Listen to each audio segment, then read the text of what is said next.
Noswaith dda pawb. Good evening, everyone. Nancy Edwards ydw i, Cadeirydd y Comisiwn Brenhinol Henebion Cymru. Fel Cadeirydd y Comisiwn, hoffwn dechrau efo croeso mawr I bawb heno sydd wedi ymuno efo ni dros Zoom.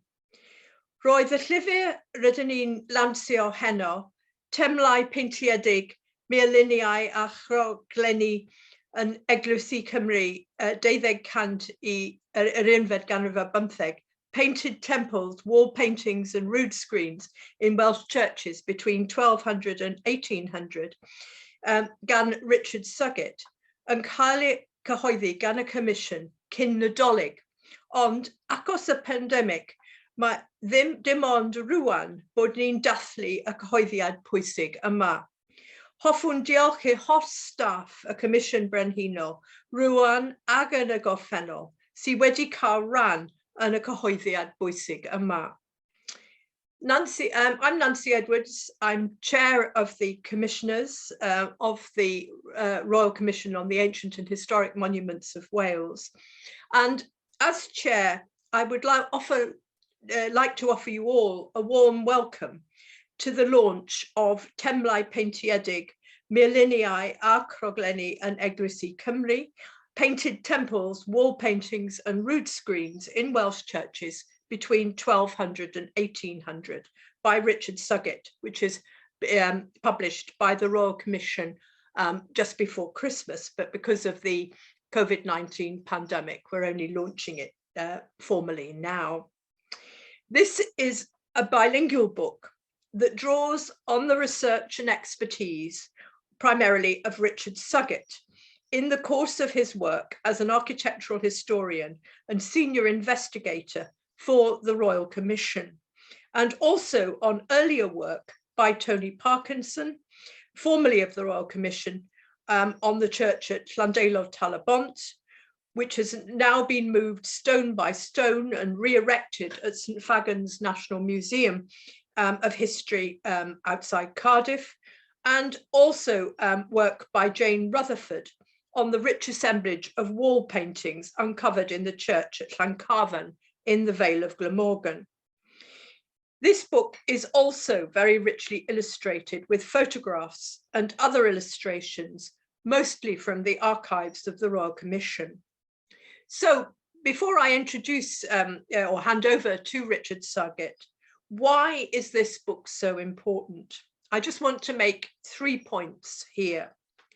Firstly, this book brings together for the first time for us all to see the richness of the survival of late medieval wall paintings and Rood-screens in parish churches across Wales.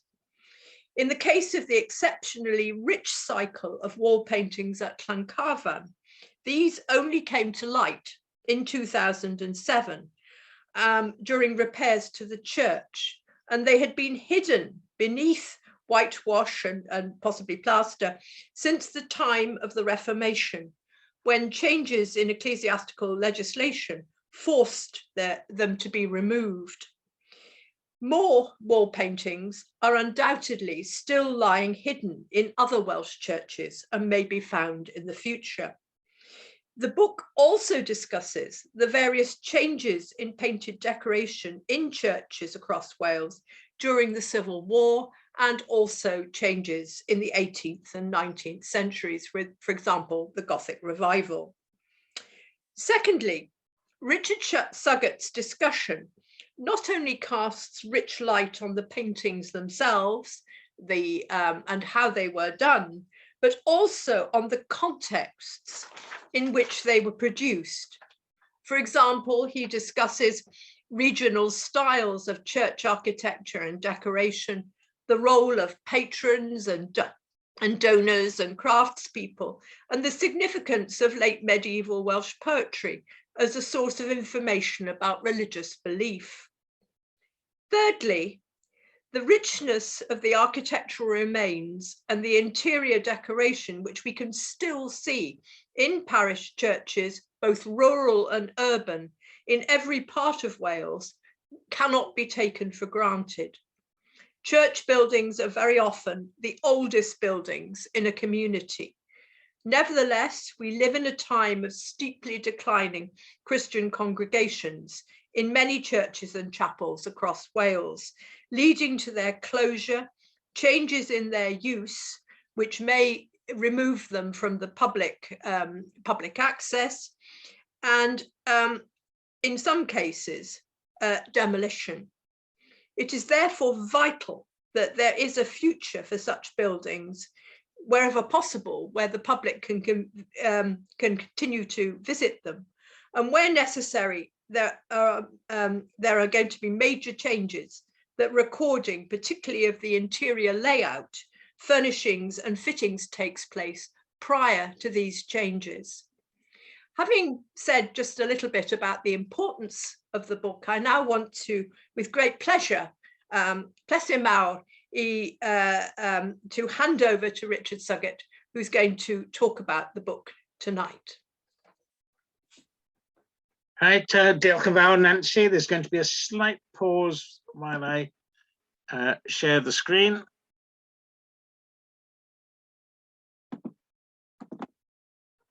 And right. Okay, well, diolch yn fawr, Nancy. Croeso cynnes I bawb. A warm welcome to everyone, and thank you, Nancy, especially for your kind words. Now, before we show the films in about 10 minutes' time, I'm going to attempt the impossible and try to give a very short introduction, and I emphasize short, to our new book on wall paintings in Wales and its context. So, first of all, the context. I have to say that Painted Temples was a lockdown project and couldn't have been written without the enforced seclusion that lockdown gave us. I also have to say that the project probably saved me from insanity during lockdown. But that said, like all commissioned projects, it was collaborative. It's been a long time in the planning, and Ian Wright, whom you may know, Ian Wright's last job before he retired in 2016 was to take many of the ravishing photographs of wall paintings that adorn the book. I was fortunate too to be able to draw on the accumulated observations of so many former friends and colleagues, but particularly Dylan Roberts and Tony Parkinson. Tony especially was an inspiration, and in different circumstances, I'm sure he would have written the book. Now, about the book. We've tried to make it as visually appealing as possible, and this has meant a large book produced to a very high standard by Mae'r Press. Sourcing the illustrations in lockdown was a challenge, especially given that reproduction fees can be exorbitant, but we managed it thanks not only to our own archive, but also to our sister organisations, Cadw, the National Library and National Museum Wales. And among individuals who helped us, I must also thank Martin Crampin and Anne Ballantyne. Anne nobly supplied us with copies of Clive Rouse's wonderful record drawings, and they actually adorn the end papers. The book is heavy and not easy to read in bed, as one purchaser told me. And he also added that the book ought to be sold with a portable lectern. We've also tried to keep the price as low as possible.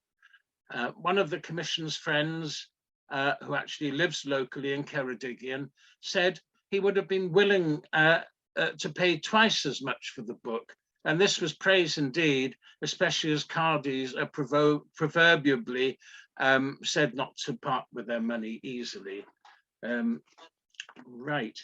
The book was written quite quickly within a year, translated just extraordinarily well and efficiently by a translator who wants to remain nameless, and laid out by Owen Hammonds, and all coordinated by Nicola Roberts. It went to the printers about 18 months after we started.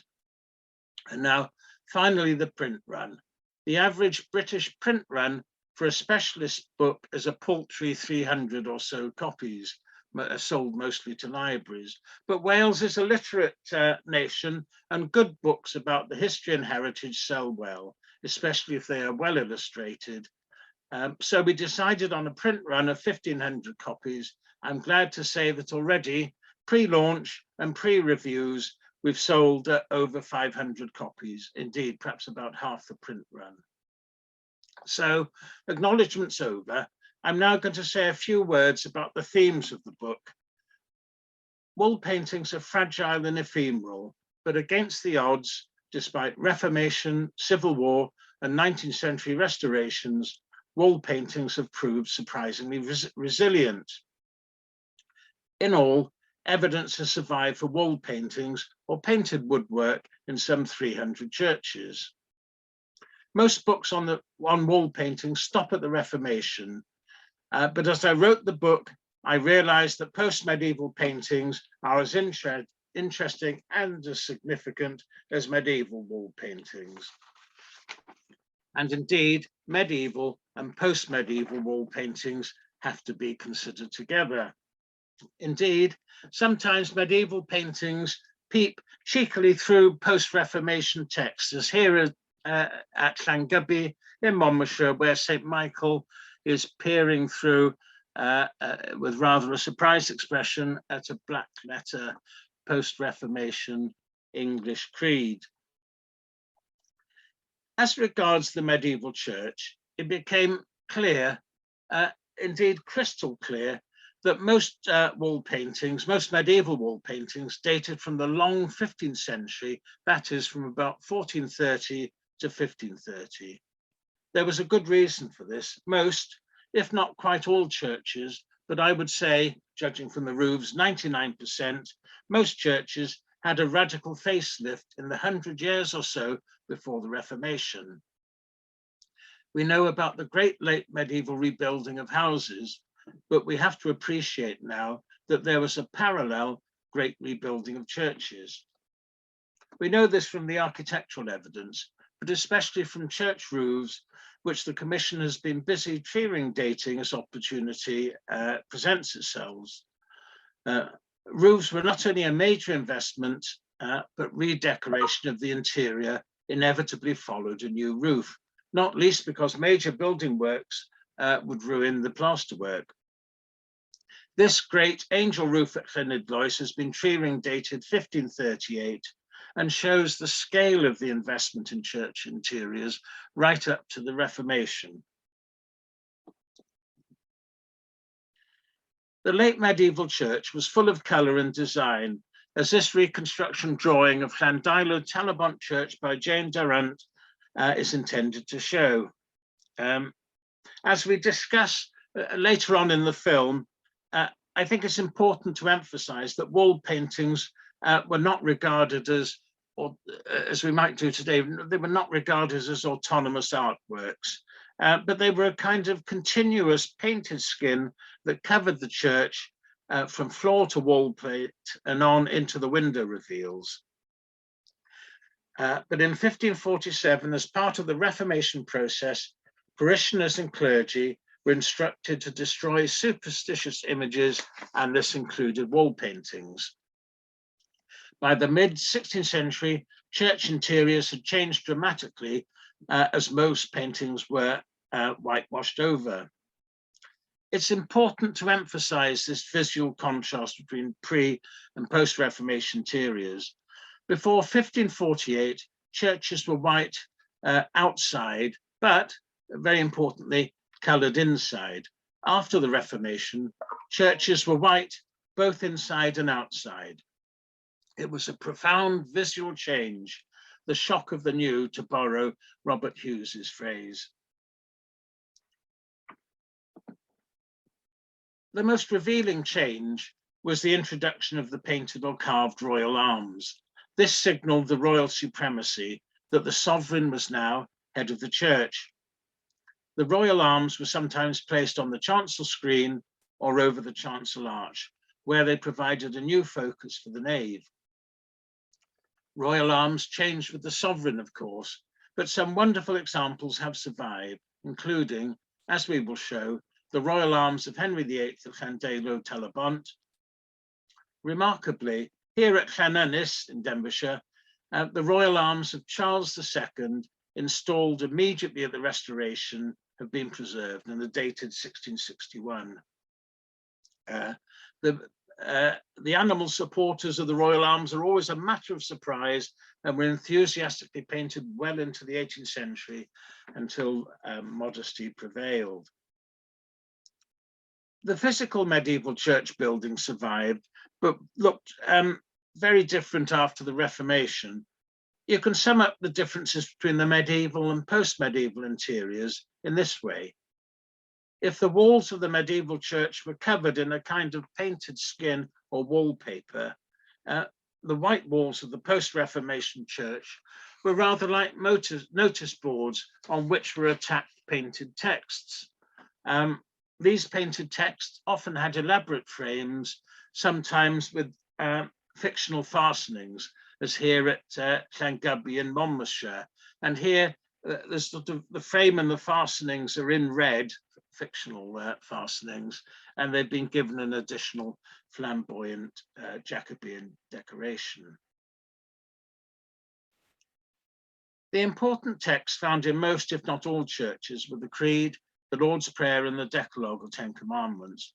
They were probably all in English at first, during the Elizabethan settlement.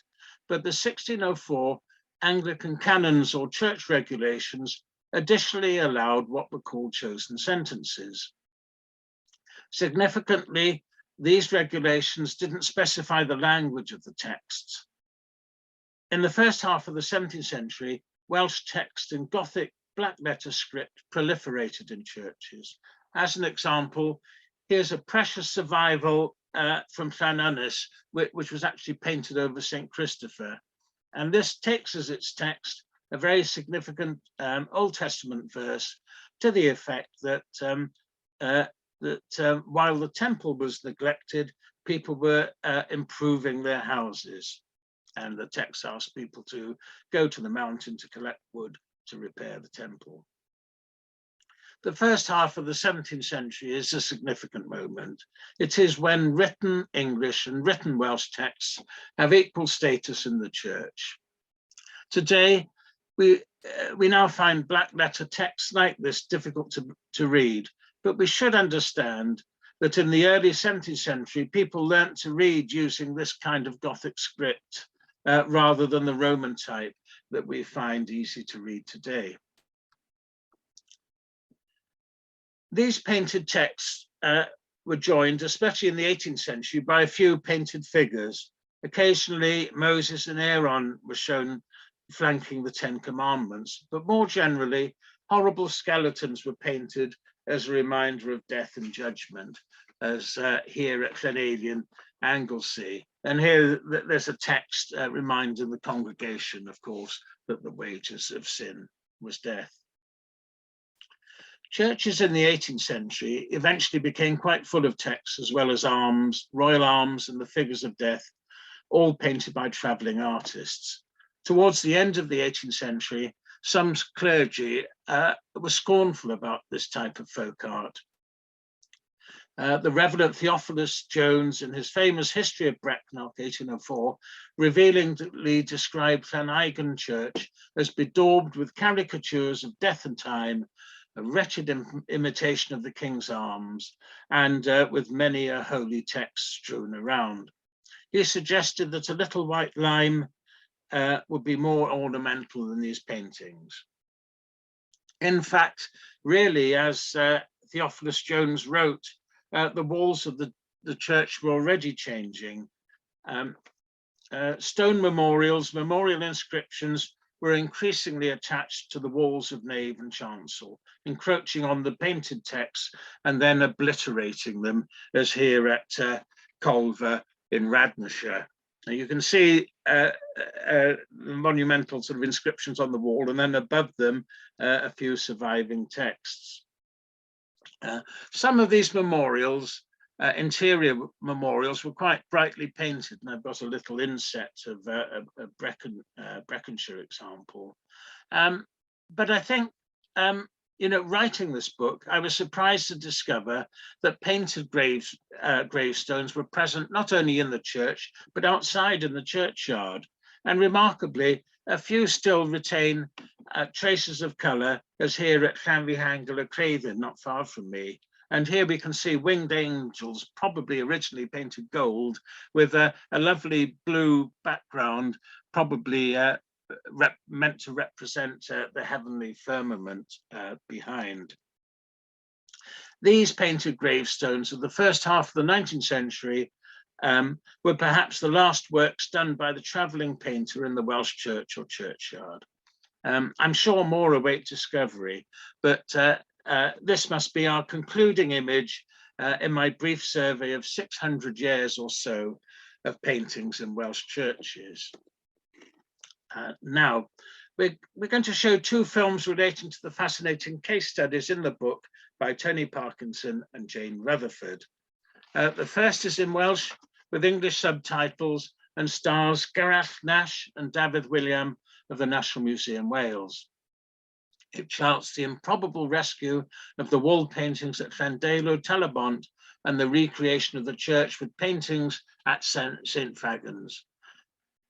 As Llandeilo Tal-y-bont was being recreated at St. Fagans, a painted red line was noticed at St. Cadog's Church, Llancarvan. This eventually led to the discovery and conservation of the extraordinary late medieval paintings at Llancarvan, which we'll also see. And in the second film, Christopher Catling, our secretary, discusses the paintings with Jane Rutherford, the conservator, and Gordon Kemp, a parishioner, and quizzes me about the significance of the wall painting. So that's my brief introduction, and I think, Marissa, we can now show the film.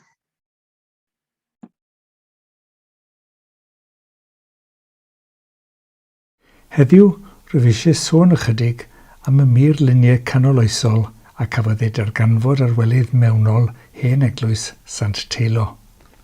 Wel, mae'r stori'n dechrau yn ôl yn echrau'r 80au ganrif diwetha, pan gafodd hen Eglwys Sant Teilo yn Llandeilo Tal-y-bont ei chynnig i ymgyfawyrin Cymru i'w hail-godi yn Saint Fagan. Roedd yr adeilad ei hun mewn lle reit anhysbell ar lan ar afon Llwchwr yng nghanol Corstir. Ond nôl yn y canol oesoedd, roedd y lleoliad yn un eitha pwysig, a gwelir olion dau gastell Montebeili yn aill ochr y llall i'r afon ar bwys safle'r hen eglwys.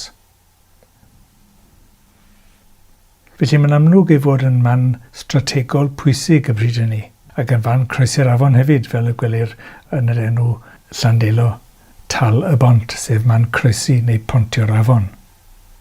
Yn gynnar yn y broses o astudio'r safle, ddeithom ar draws garreg hynafol gyda chroes wedi'i gerfio ar un ochr. Mae'n bosib ei bod hi'n dyddio nôl i duar 7fed ganrif. Yn sicr, roedd hi'n dynodi man gysygredig Cristnogol cynnar ac un oedd yn gysylltiedig â theilo neu un o'i olynwyr. Dechreuwyd adeiladu yr eglwys presennol tua'r ddechrau'r 18fed ganrif fel eglwys Normanaidd, ond dros y canrifoedd fe chwynegwyd ati. Yn gyntaf wrth adeiladu capel i'r ochr dde o'r gangell ac yna un arall i'r gogledd. Erbyn ail hanner y 15fed ganrif, yr oedd eil deheuol wedi cael ei chwynegu at yr adeilad yn ogystal â ffordd. Felly erbyn tua 1530, roedd yr adeilad wedi datblygu i'w ffurf derfynol gan cynnwys sgrin cerfiedig rhwng corff yr eglwys a'r gangell, llofft o grog uwch ben, a nifer o gerfiadau, a pheintiadau ar y gwaith coed a'r welydd, sef y Murluniau. Pan nath Harri'r 8fed torri ar Rhufain ar ddechrau'r diwygiad Protestanaidd tua ddiwedd yr 1530au, gwelwyd cerfiadau, peintiadau a symboliaeth Catholig yn cael ei dinistrio, dileu neu ei cuddio. Yn achos y lluniau oedd ar y welydd, y ffordd gyflymaf oedd i'w peintio drostynt gyda choto wyngalch. Bu'r eglwys yn gweithredu fel eglwys Anglicanaidd am dros 300 mlynedd, ac yn 1810 gosodwyd rhai ffenestri newydd yn y welydd, tra tu fewn ychwanegwyd corau pren i'r gynulleidfa a philpid newydd. Oherwydd ei leoliad anhysbell a ffrindiau'r pobl i fynychu'r Oedfaon, penderfynwyd cau'r eglwys yn yr 1860au. Ond yn dilyn pwysau oddi wrth cynrigolion ar ardal, cytunwyd i gynnal gwasanaethau yn yr hen eglwys tair gwaith y flwyddyn, ac mae yna lun i gael sy'n dangos pobl yn croesi'r afon Llwchwr mewn cyrglau mwyn mynychu un o'r Oedfaon yma tua'r flwyddyn 1910. Ond bod pobl yn dal i cynnal y chadw a gwyngalchu'r adeilad, dirywio gwnaeth yr eglwys, ac erbyn 1970 cymerwyd y penderfyniad i gau'r eglwys. Pan cynigwyd yr adeilad i Saint Fagan ar ddechrau'r 80au, roedd yn edrych yn drist iawn. Roedd rhywun wedi dwyn llechu'r to a chloch yr eglwys, ac roedd y corau a'r dodrefn mewnol wedi diflannu. Tu'r un amser, a aelodau o'r Comisiwn Brenhinol yn Aberystwyth wrthyn nhw ymweld ar adeilad mwyn recordio'r eglwys, ac wrth wneud hyn, dyma nhw'n sylweddoli bod yna baint neu rhywbeth yn dod i'r golwg lle o'r darnau o wyngalch wedi disgyn oddi ar y welydd, a wnaeth wedi sylweddoli yn go fuan bod yna rhywbeth pwysig, hwyrach yn cuddiedig ar y welydd yma. Cyn datgymalu'r adeilad, roedd rhaid yn gyntaf i aelodau o uned adeiladau hanesyddol amgeddol Erin Cymru, rhifo'r cerrig a mesur pob rhan o'r eglwys yn ofalus iawn.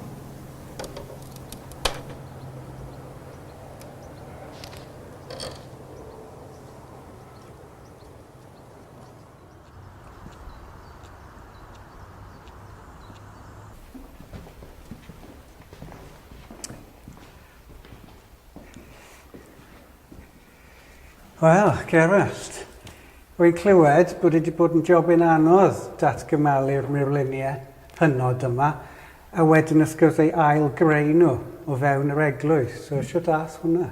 Wel, dwi'n meddwl y peth cyntaf ni fod sylweddoli yw'r ffaith mae adeilad o garreg sydd gyda ni fan hyn. Dyma ni rhan o'r wal, a wrth gwrs beth yn digwydd wedyn, wrth gwrs, yn gorfod gorchuddio'r wal gyda plaster, fel welwch chi fan hyn, a wedyn heinen arall o'r blaster, a oedd hwnnw wedyn yn ei drwy'n cael ei wyngalchu, ac ar ben hwnnw oedd yr amlinelliad o'r llun, y darlun, yn cael ei osod ac yn cael ei beintio yn llawn. Felly, mwyn achub y Murluniau, oedd rhaid mynd am nôl fel petai, oedd rhaid tynnu, wel, os mynwch chi gyda gyda, wrth gwrs oedd yna wyngalch dros ben y Murlun, ers rhai canrifodd, yn o bob tebyg, oedd yr welydd yn cael ei gwyngalchu yn reit aml, pob pasg yn traddodiadol, felly gallwch chi dychmygu'r trwch o wyngalch oedd ar y welydd yma. Oedd rhaid crafu hwnnw i ffwrdd yn ofalus iawn mwyn mynd nôl i darganfod beth oedd yn guddiedig o dan y gwyngalch, a wedyn, wrth gwrs, oedd rhaid tynnu'r heinen i ffwrdd. Wel, mwyn achub y darn yma, oedd rhaid mewn ffordd tynnu'r plaster ei hun oddi ar y wal, a dyna oedd yn creu'r trafferth y gweud y gwir.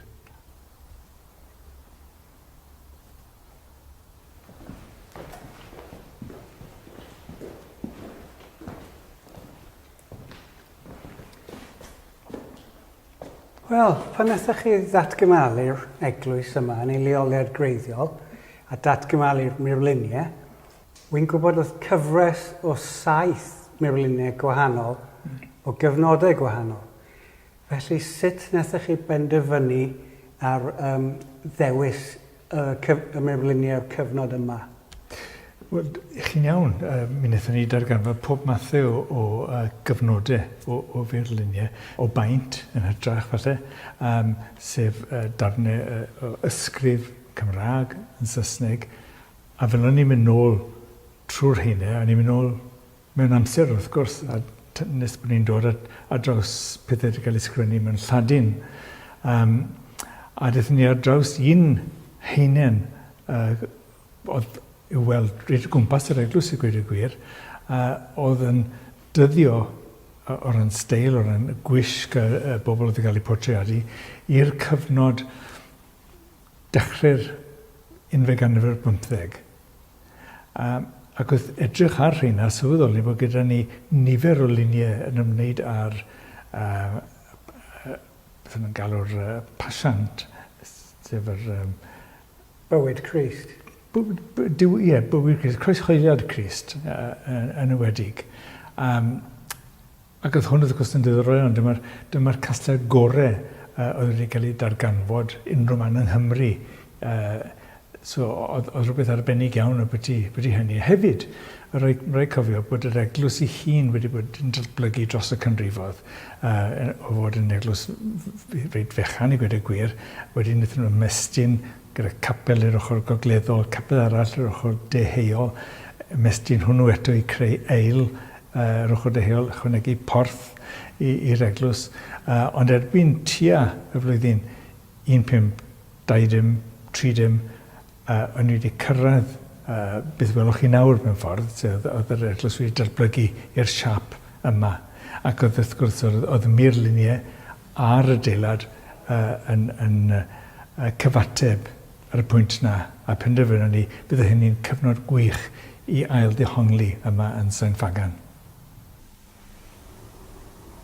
Cyn i ni ddechrau datgymalu'r welydd mewnol, roedd rhaid yn gyntaf tynnu'r plaster o ddiarnynt.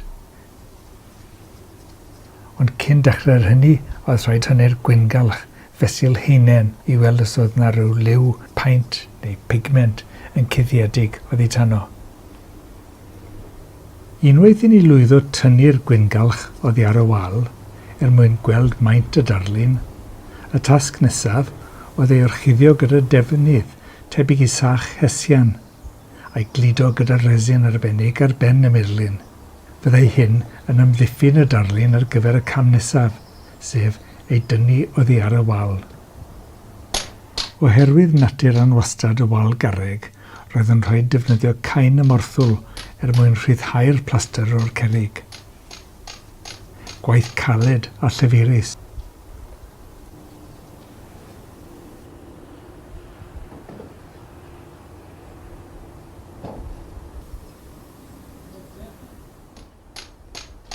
O'r diwedd, fyddai'r panel yn dod yn rhydd o'r wal ac mi fyddai'n cael ei drosglwyddo, wyneb i weired, a'r forden cyn cael ei glido i'r labordy ym Mhrifysgol Caerdydd. Darganfuwyd rhyw 10 ar 20 o wahanol furluniau o gwmpas yr eglwys.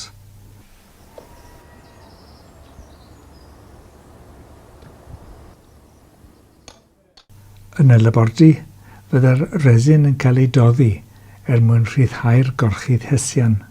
Wedyn, bydde modd i'r arbenigwyr glanhau'r murlun gan trwsio darnau o baint a oedd wedi dod yn rhydd a llenwi unrhyw craciau.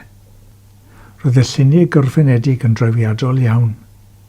Dyma rhai ohonynt, i gyd yn dyddio nôl i ddechrau'r 11 ganrif ar 15. Dyma'r llun o Crist yn cael ei wawdio, rhan o'r gyfres o luniau sy'n adrodd hanes dioddefaint Crist gen y croeshoeliad. Mae'r llun nesaf, oedd y dan y gwawdio, yn dangos angel. Mae'n dal tarian, ac ar y tarian welir tair hoelen, eto symboliad o'r croeshoeliad. Dyma enghraifft arall. Y tro hwn y portreadu Crist wedi ei glymu a'i rwymo, a gyda symbolau o'r croeshoeliad o'i gwmpas, fel yr ysgol a'r gwaywffon, ac uwch ei ben y geiriau mewn Lladin, ece homo, weler dyn. Dyma un o'r lluniau gynharaf i ni ei ddarganfod, sef y Santes Catherine. Gyda'r olwyn greulon y tu ôl iddi a chafodd hi ei ffyndydio arni, sef tarddiad yr olwyn Catherine, y Catherine Wheel. Mae'n dyddio o'r 15fed ganrif. Un peth arall roedd yn rhaid i ni ei wneud oedd creu copi neu amlinelliad o bob darlun, fel y byddai'n bosib ei copio nôl ar y walydd. Llun arall oedd y Pieta, sef Crist yn dangos ei glwyfau. Dyma'r darn gwreiddiol, a dyma sut y gwnaethon ni ail-greu'r darlun gyfan. Uwch ben, gwelir arfbais Harri'r 8fed, rhywbeth prin iawn mewn eglwys o'r adeg yma. Cymerwyd y penderfyniad i ail-greu'r eglwys fel y fyddai wedi edrych tua'r flwyddyn 1530, hynny yw cyn i effeithiau'r diwygiad Protestannaidd cael ei teimlo. Wnaethon ni ail-adeiladu'r welydd trwy defnyddio'r un dulliau a deunyddiau a oedd yn gyffredin yn y canol oesoedd. Lle oedd darnau ar goll fel yn achos rhai'r ffenestri. Wnaeth y misyniad creu copïau yn seiliedig ar darnau a darganfuwyd yn yr eglwys gwreiddiol. This piece of stone is probably about 600 years old. So, you've looked at all the windows in the church, haven't you? Yeah, what do you think? That's the top of it. That's the top of it. Well done, you. That's right, it's the top of it, isn't it? This piece of stone we found built into one of the windows that had been bricked up, you know. So we were grateful to them for leaving that piece of stone because we were able to copy this then, you see. Ar un fath gyda throstio'r toion, lle bynnag bosib, wnaethon ni ail-ddefnyddio'r prennau gwreiddiol. Ond os nad oedd hyn yn bosib, wnaethon ni gwneud cyplau newydd allan o dderw. Roedd y canlyniad yn trawiadol. Roedd y sgrin gwreiddiol wedi diflannu, felly wnaethon ni wneud un newydd a'i gerfio a llaw.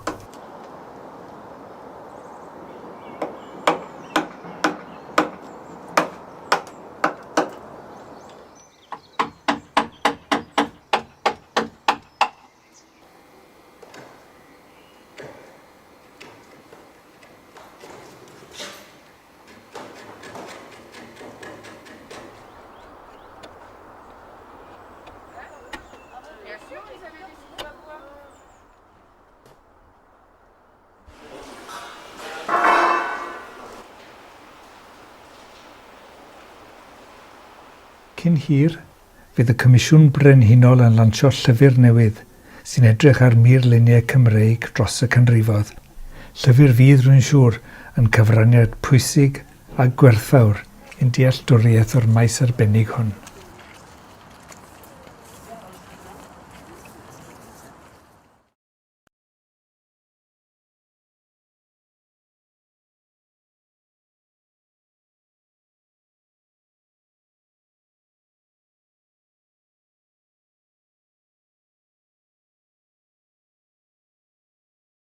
Hello, my name is Chris Catling. I'm the Secretary of the Royal Commission on the Ancient and Historical Monuments of Wales. I've come to Llancarvan, a beautiful little village and beautiful church in the Vale of Glamorgan, just west of Cardiff. This church features in our most recently published book, which is called Painted Temples, and which is all about the use of colour in the late medieval church, whether that take the form of wall paintings, or the painted statuary, or the painted woodwork of the roof and the Rood-screens. Anybody entering a late medieval church would not have seen the white painted sepulchres that we have today. They would have seen a riot of colour. Richard Suggett has written a brilliant book on the subject in which he's examined documentary evidence for the lives of the people who painted these churches. He's looked at interesting evidence for the craftspeople who built the woodwork, the timber screens, the roofs, and he asked questions about the overlap between secular buildings of the late medieval period and churches. It's a riveting book. I'll be talking to Richard later about his discoveries in the process of writing the book, but first I'm going to talk to Jane Rutherford, who is the paintings conservator who has uncovered the paintings in this remarkable church. Tell us a little bit about how you think the artist has heightened the drama of this encounter between St George and the Dragon. The tension here is really between the two beasts. With all due respect to George, who's up there doing his job, the drama, the tension between those two beasts' eyes is like nothing I have ever found in any other rendition of St George and the Dragon. And I've looked through stained glass, panel paintings, lots of wall paintings, not just in this country, but also abroad, as far abroad as Ethiopia. Nobody, colleagues, has produced me a picture of anything that compares with the drama of these two interacting beasts. The horse is such an integral part of the defeat of the dragon, and we have to remember this is not the killing of the dragon, this is the defeat of the dragon. And then after he has been subdued with the lance that comes through the back of his neck, and you can see the lance protruding on the window splay through the back of the dragon's neck and the blood coming down the window splay there. After the dragon has been subdued, St George then suggests to the princess that she takes her girdle and puts it round the dragon's neck, and she leads the dragon back into the town as meek as a little dog to prove that he has been subdued. Then the critical part of the story, this is all bribery on George's part, because the king of the town, represented by the castle here, is asking George, you can have whatever you want, have the daughter of my hand in marriage, I'll give you anything. And all George asks for is that the townspeople convert to Christianity and that the king and the townspeople build a church to the Virgin Mary, which he duly does, but he dedicates it not only to the Virgin, but also to St George. And then, only then, does George kill the dragon with his sword. And the Virgin's representation in the picture to the viewer's right, there, that is unique. She is included in this drama, blessing the combat scene. So two things: A, she's included in the drama, and B, she's blessing it. And as Sir Roy Strong, who's been here many times and is hugely excited by these paintings, and he said to me and Anne, when have you ever seen the Virgin blessing? It's not... It's an almost Christ-like gesture. It's God the Father and Christ bless.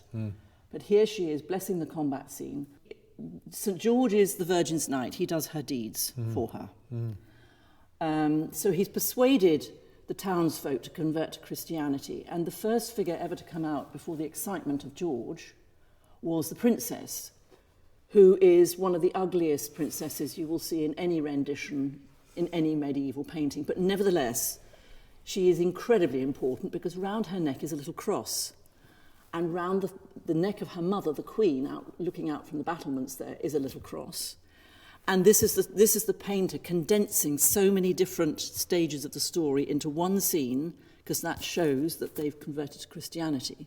So this is typical of the period.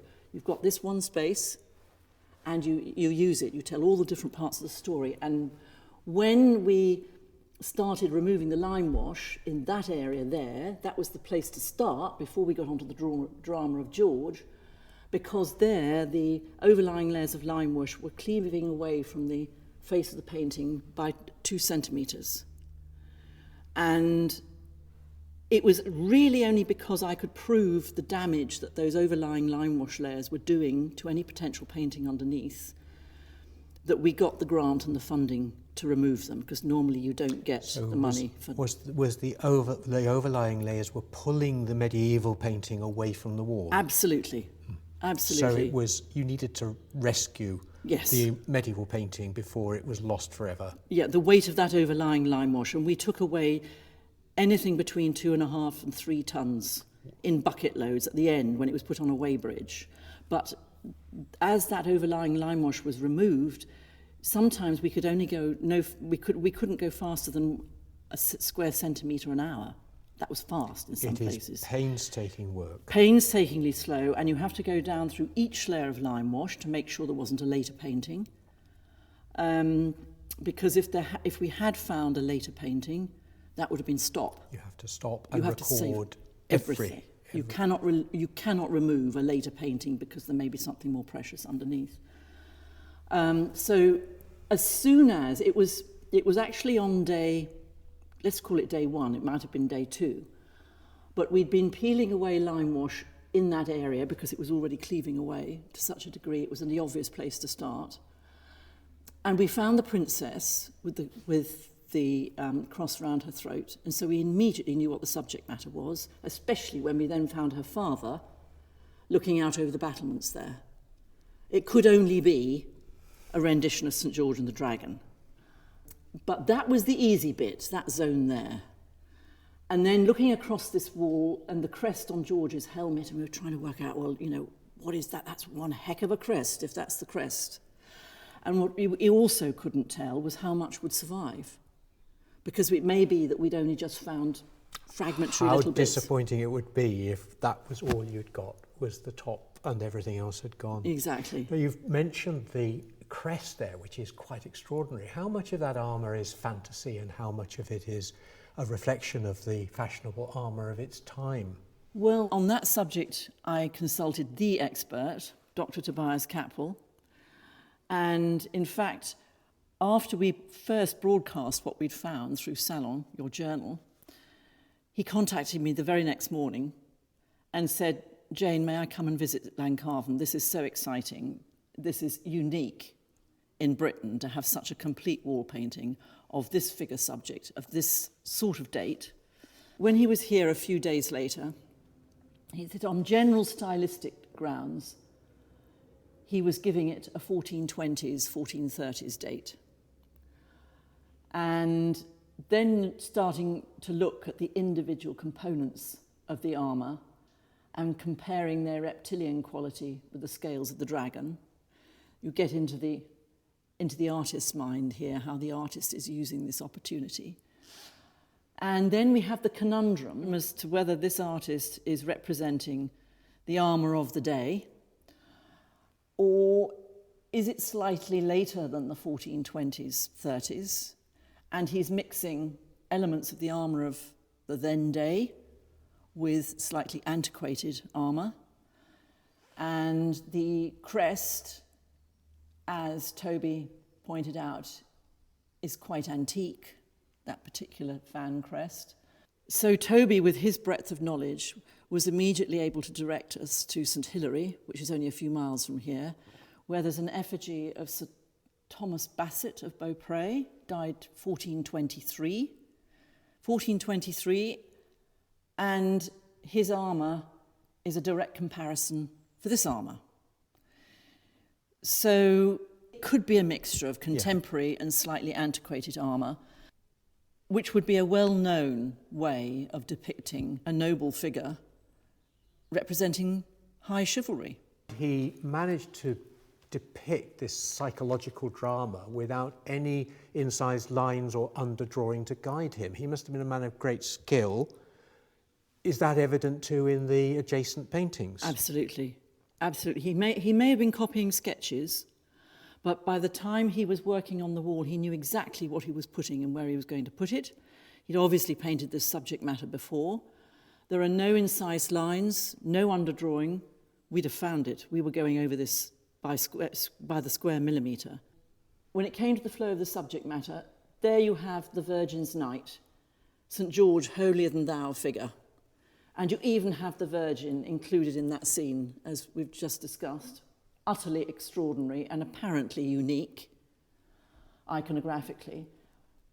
Just progressing on from that, you're taken to the Seven Deadly Sins in one of the most dramatic renditions of those you will see anywhere in the UK. He painted the Seven Deadly Sins and to balance them, the Seven Corporal Works of Mercy. 4 of those scenes you see on the opposite side of the window there, without any of the frames in place. The red frames were put in afterwards, and you can see where they overlap some of the details, like the dragon's snout below Avarice over there. There's a classic example of the red going in afterwards, and there are some on the castle round here. So he's balancing the holier-than-thou figure of St George on one side of the door, with man as the epitome of evil on the other side of the south door, because there is a figure of a man lying on his back, and from the relevant part of that man's body stems the snake-like neck of each of the dragon's heads and open jaws that support each of the sins. That's absolutely remarkable. What an imagination he must have had. So from the stomach comes the head that leads to gluttony. Is that right? Yes. And yes. What are the Well, other? there's the obvious, the snake-like head going down from lust ends up in the obvious place. Fascinating. And you can follow others down, and you can tell it's a man in a short tunic lying on his back, and one hand survives. It is clasped round the neck of one of the dragon's heads.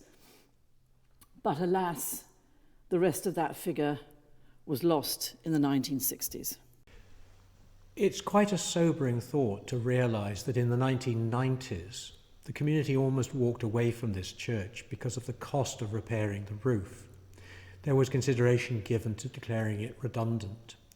A vote was taken in the village. People queued around the block to get in, and fortunately they decided to try and raise the funds to keep the church in community use.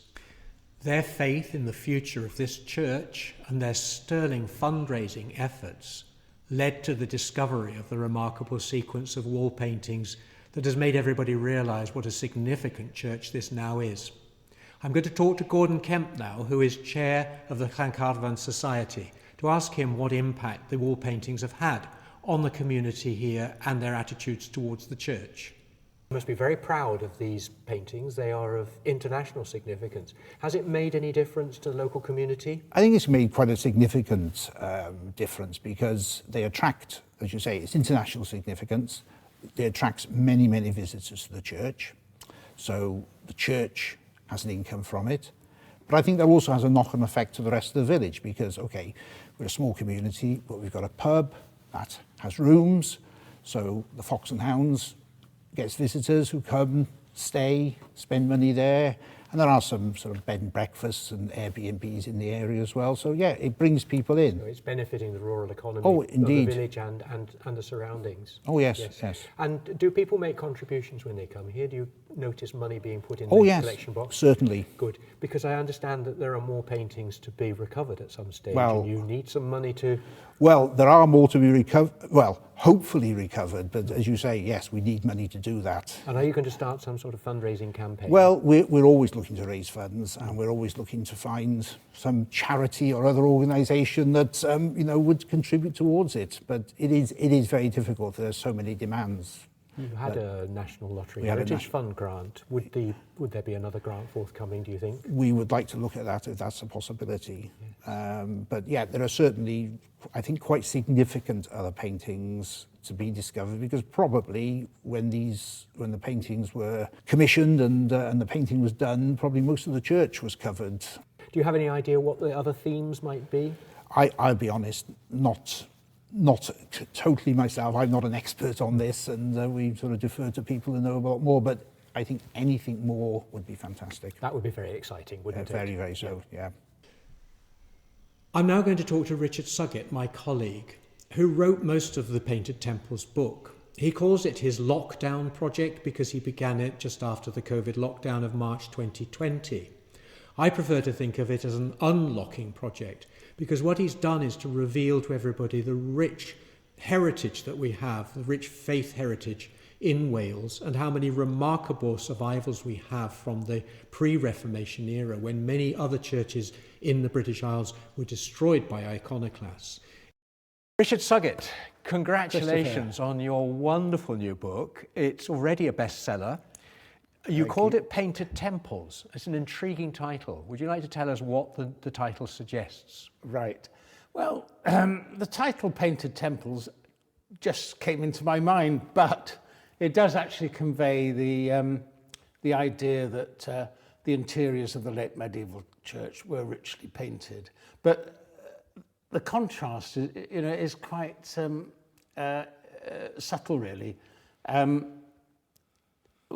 In the book, I talk about the evidence from Welsh poetry, and they always talk about the white exteriors of churches. And you have to imagine a sort of glowing, glistening, lime-washed jewel in the landscape, but white. And you open the door, and there's a burst of colour. And the colour is from the painted walls, the statues, the glass, and painted woodwork. So that's why I chose the title. It must have been an astonishing sight for anybody walking into a church in the late Middle Ages. What do you think the purpose of the paintings was? You have to think about this quite carefully, I think. The importance of churches like Llancarvan and like Llandeilo Tal-y-bont is that you can see how all the walls were covered in paintings. It's not just a sort of a little framed picture. The totality of the walls are covered, and into the window reveals as well. And it's rather like a wallpaper, I suppose, but more exactly like a tapestry. And so you have a lot of different images, but jostling each other, but they're sort of competing with each other for attention. And you might have, 30 paintings in a church. And the painter wanted to attract your attention. And he or she did it by putting lots of detail in the painting. So with St. George and Llancarvan, the armour, the horse are beautifully drawn. You get fish around the feet of St. Christopher, and you get lots of tools injuring the Sunday Christ. So once your attention had been hooked, you contemplated the painting, and contemplation was like a form of prayer. That's interesting. So it's not so much that the priest is taking the congregation around the walls and using the paintings to stimulate a sermon, a lesson. You think it's more for the individual to contemplate the painting? I think it is. I mean, there's obviously an element of instruction about all this, but it's about the engagement of people with the picture. Yes. And when you see a picture like the mocking of Christ in Llandeilo Tal-y-bont, with the mockers in profile, but Christ looking at you directly, it's a very challenging painting, and I think people were engaged with it. And humour is used quite a bit as well, isn't Absolutely, it? it is. Yeah, the seven deadly sins is a wonderful opportunity to have fun with people's foibles. Absolutely, another hook. The drunkard, for example, on the walls of this church, Llancarvan Church. That's very good. And the Christ mockers are drawn with extraordinary knobbly noses and evil faces, evil but humorous, and caricatures really. And the spittle that emerges from their mouth echoes the shape of the whip with which Christ was whipped during the scourging. That's very subtle. Yes, indeed. So you mentioned poetry there. One of the innovative aspects of your book is that you have actually researched what poets said about churches during the Middle Ages. That's a new avenue for research. What have you discovered from that? Well, first I have to say, it's only through the work of the Centre for Advanced Welsh and Celtic Studies that we now have text and translation, so that's crucial. But the important thing is we now know that poets looked at churches, and they describe the interiors, and they describe in particular, as I mentioned, this contrast between the white exterior and the painted interior. And they talk about painted woodwork a lot, especially the painted Rood-screen and the focus of the nave.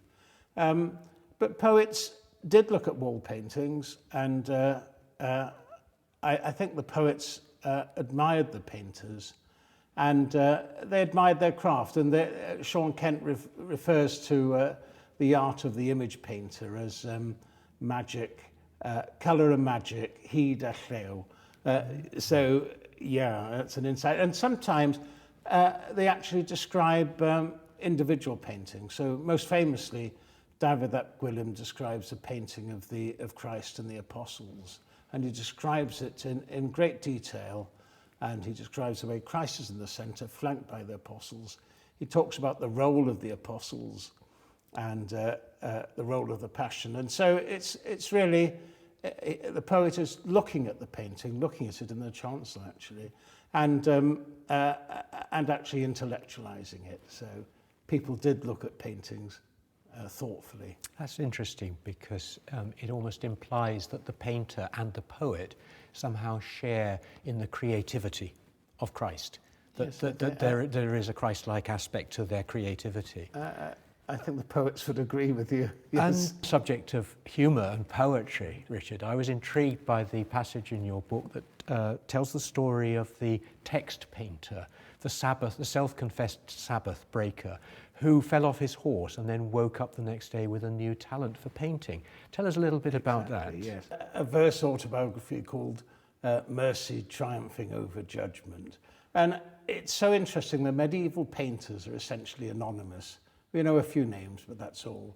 But after the Reformation, in the 17th century, painters emerge as personalities, particularly this Thomas Jones. And he describes in his autobiography how he'd had a night out, got very drunk, was on his horse, fell off his horse and cracked his head on a stone. He was a Sabbath breaker and he felt he should have had a judgment, but he was carried senseless into a house in Brecon. And when he recovered, he found he'd had a new talent.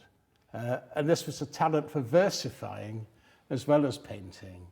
And he didn't know before that he had this talent.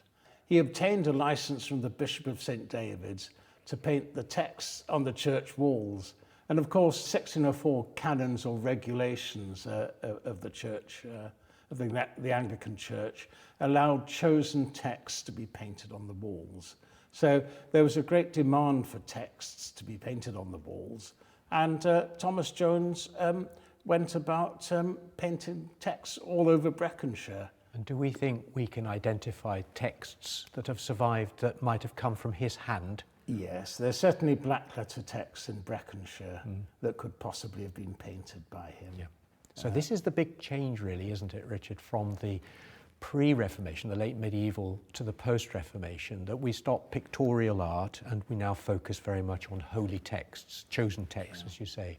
It's a fundamental change. I think you can put it like this. Before the Reformation, churches were full of colour and design. With the Reformation, around 1548, with the order from the Privy Council for the suppression of images, including whitewashing images, everything became white. And formerly, only the exterior of the church was white. Now it was all white. And images disappeared, but text replaced images. And I would say the crucial thing about this for Wales is that the 1604 canons or regulations allowed chosen texts, but they didn't specify what language they were to be in. And so really, for the first time, texts in Welsh were written on the church walls. This is the first half of the 17th century. And I think you can say that written Welsh was there displayed in a public place. It had high status, and it's helped with the survival of the language in the long term. That's quite remarkable. And Richard, I think we owe something of a debt, do we not, to John Parker, who was a 19th century antiquary who began rediscovering the colour that once filled medieval churches. He would travel around Wales. Tell us a little bit about his adventures. Okay. I think we have to understand the immediate context. And if we read, for example, Theophilus Jones's History of Brecknock, you can see how much a lot of the clergy actually hated painted decoration, especially the folk art of the 18th century, the coats of arms and painted texts and so on. They did try and lime wash these over. But it was quite clear, especially from woodwork, that surviving woodwork, medieval woodwork, was originally painted. And Reverend John Parker was an antiquary, and he started looking very closely at painted woodwork and was able to reconstruct the decorative colour schemes on rood lofts, and other examples of painted woodwork. And this was really an antiquarian exercise, but he did this in parish after parish.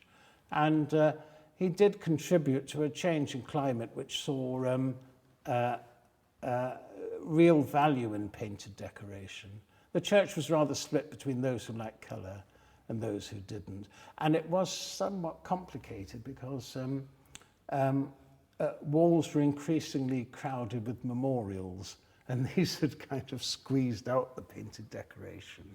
But he was able to show that woodwork was originally painted and that wall paintings covered the church walls. And I would say that the clergy were rather divided between those who liked decoration and those who didn't. And I think in the long run, John Parker won the day. Oh, good. I'm rather pleased to hear that. Yes, indeed. There was a sort of battle, wasn't there, in the 19th century between the high and the low church, and in some ways we still live with that dichotomy. But it's thanks to the work of people like Jane Rutherford and conservators who've been able to recover these marvellous wall paintings in a church like this. We have a great debt to pay to her. We do indeed. And at Llancarvan, there is still more to be discovered. And more, indeed, everywhere under the lime wash.